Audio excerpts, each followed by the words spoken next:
Väga õige, õhutemperatuur on esimene nii ilma kui kliima puhul, millest räägitakse. Vaatame, kuidas me seda mõõdame.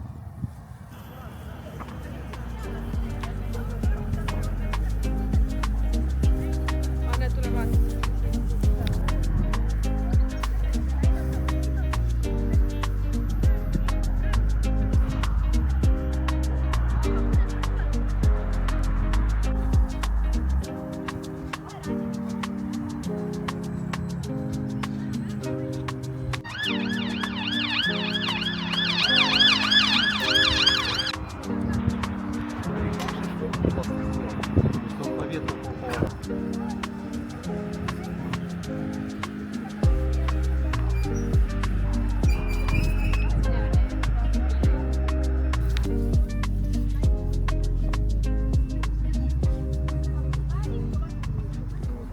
Et ikkagi ta on mingi plastisegu, et ta ei ole ka metallist, mis arvatakse, et ta on plekist, ei ole.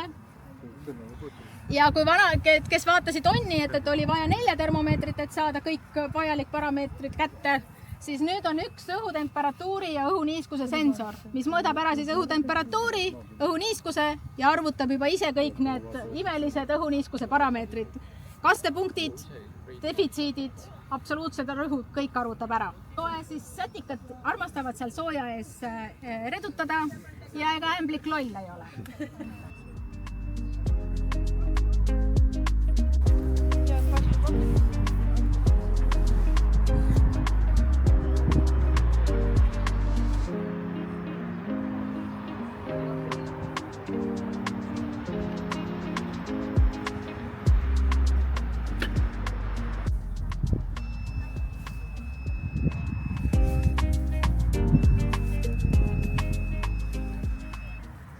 Ja arvutab sellest siis selle veevaru, et kui palju sellest lumest, mis siin peal on, võiks tekkida vett. Kasutavad seda hüdroprognosistid, hüdromudelid, selleks, et teada, kas on jõgedes siis rohkelt vett tulemas või on siis vähe vett olemas.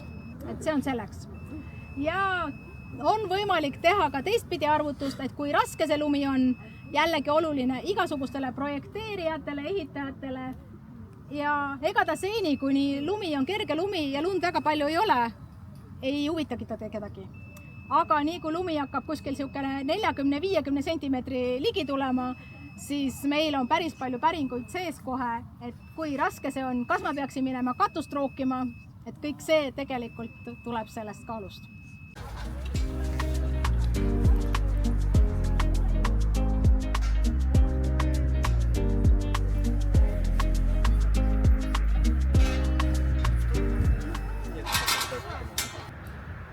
Tõdemusele, et odavamast oleks aidanud küll, et ei ole vaja seda kallist osta, aga nad ikkagi jõudsid selleni, et väga hullult see ei aura, nii et ei pea seda õli tegelikult ka kasutama.